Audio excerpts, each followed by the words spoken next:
The Court of Arbitration for Sport on Thursday rejected Russia's appeal on the ban of the country's track and field athletes at the Olympics. The world's fastest man, USAIN Bolt, said he backed the decision to ban Russia's track and field athletes. The IOC can still determine whether to accept individual athletes either as Russian representatives or neutral athletes.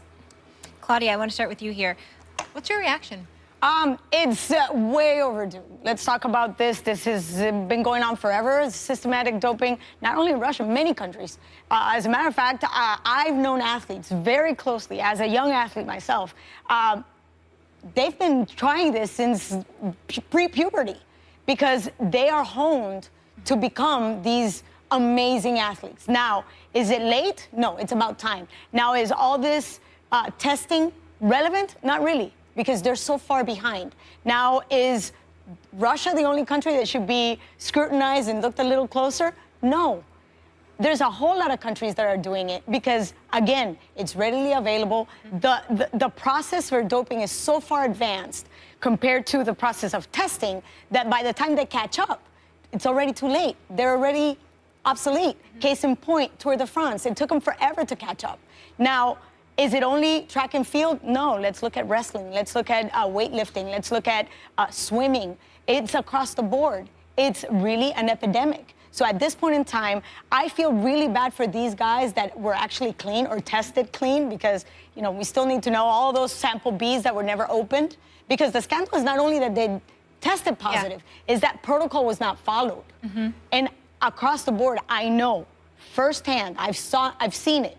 Children at the age of 9, 10, being taken through hormone processes. That young? Yes. So gymnasts. Sad. I mean, and it's a process. It doesn't start when you're at the high end, at the ultimate level of athleticism. It starts at a very young age. Specifically, gymnastics is one of those sports in certain countries where they do not want those girls to grow up, develop breasts, so they inject them with hormones in order to maintain them at a certain size, at a certain weight. Makes my stomach turn. This is not new. This is definitely not new. Now, did the IOC finally open their eyes and say, okay, we got to do something about it? Is Russia being used as an example?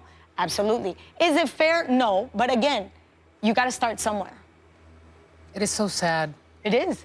I just feel like the fact that this is happening, and you know, we were getting some names from our researcher, David Sabino, and he told me that at this point, 2 Russian track and field athletes have been cleared to compete in Rio. Their names are Daria Klishina, who is a long jumper, and Yulia Stepanova, who is a middle distance runner. And I think the sad part about this is that it breaks the Olympic dreams of other people. It's happened before because of political unrest that a lot of unaffiliated athletes have competed at the Olympics. And what breaks my heart in the terms of the IOC, the International Olympic Committee, is that they've been hiding this for so long, and not all of a sudden you grow a conscience. That's the part.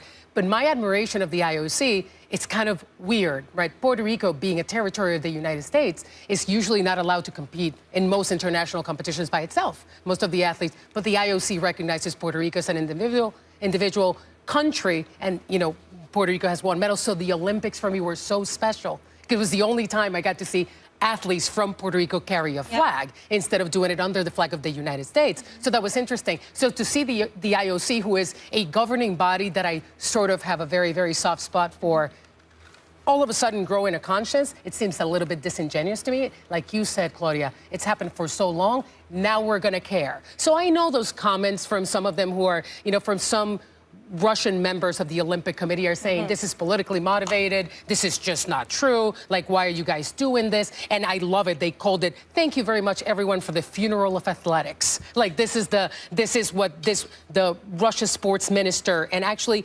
Yelena Isinbayeva, a 2-time Olympic pole vault champion, said that. They called the IOC, but I do think that they're being a little bit hypocritical.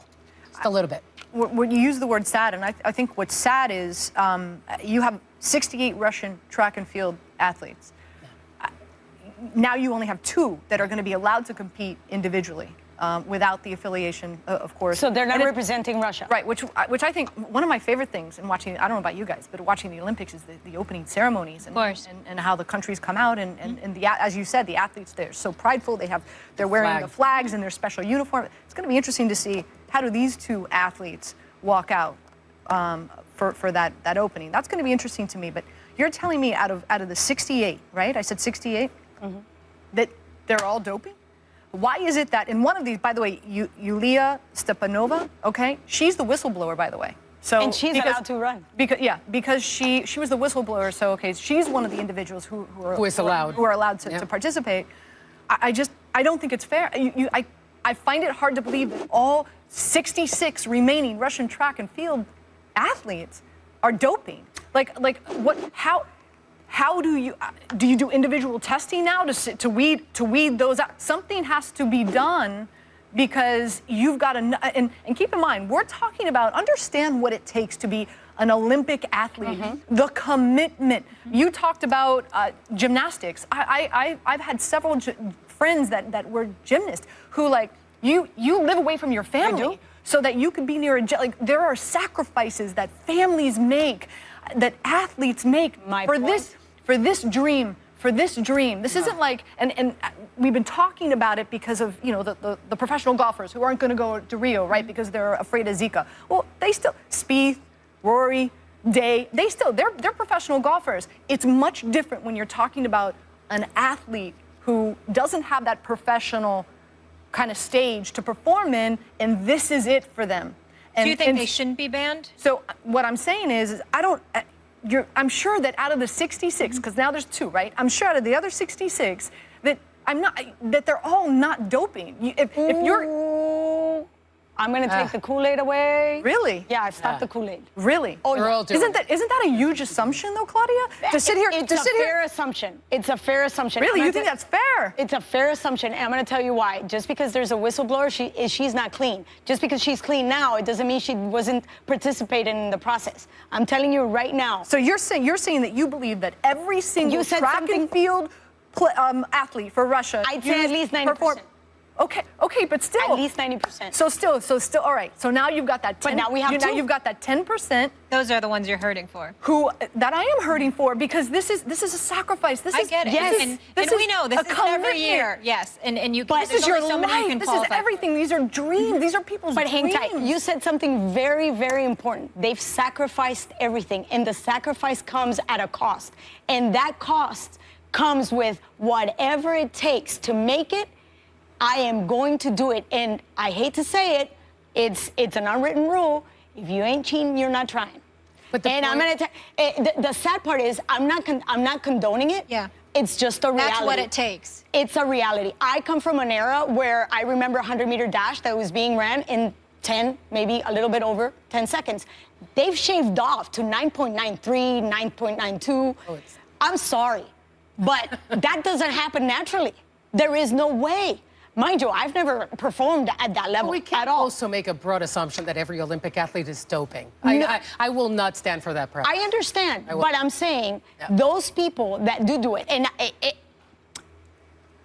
because I have seen what it takes, I've seen the sacrifices, I've seen kids being taken away from their homes, I've seen government systems systematically. Because, again, they are representing the country. It's not even their choice. I'm telling you, 80% of those kids that walk out of the house, they don't have parents overseeing what's going on in the that's what I wanted to ask you. Did they know? Because I'm still stuck on the fact, and maybe it's my own naivete, hearing that 8- and 9-year-old girls. I'm thinking, my niece that's staying with me right now, that's that age, and the thought of that.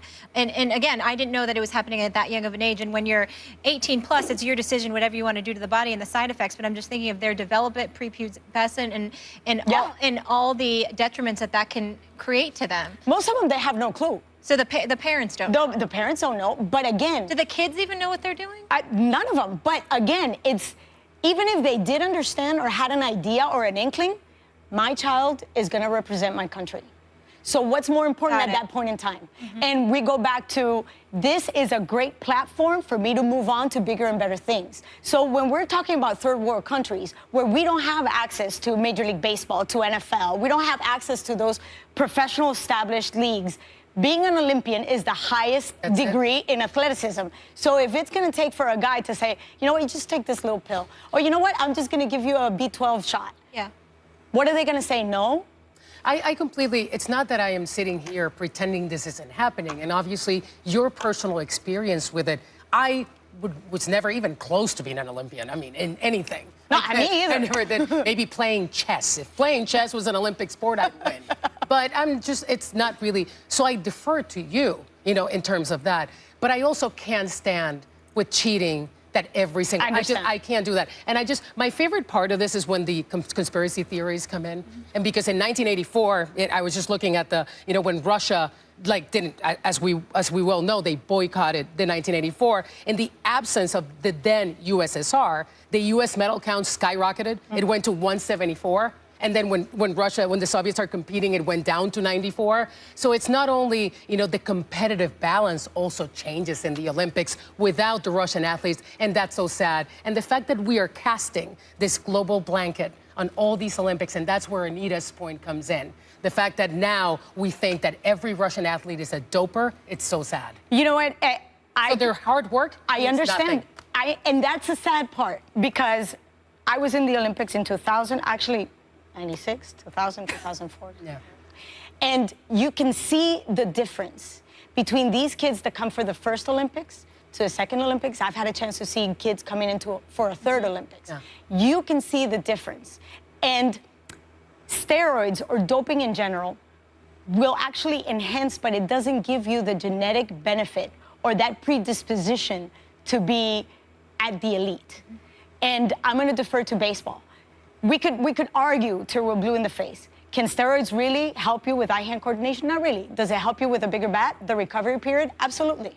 But when we're dealing with kids, again, that only have this opportunity to shine and represent, it's really difficult to say no, especially when you're completely ignorant on the subject. And when you're representing the country 1, 2, 3 times, I'm going to defer to a country, very small country, who's very well known in boxing, Cuba. Absolutely. And when you're fighting over and over and over, day after day after day, making weight, and you're still training and you're still sparring, it's very difficult to be uninjured and unhurt for the next fight. Very difficult. So I am going to exhort to common sense. I'm not saying that I have proof for one or the other. I'm just saying it doesn't make sense. I want to share, before we move on to our next topic, I want to share a quote from Usain Bolt. If we could pull that up. And this is what he had to say. The doping situation in track and field is getting really bad.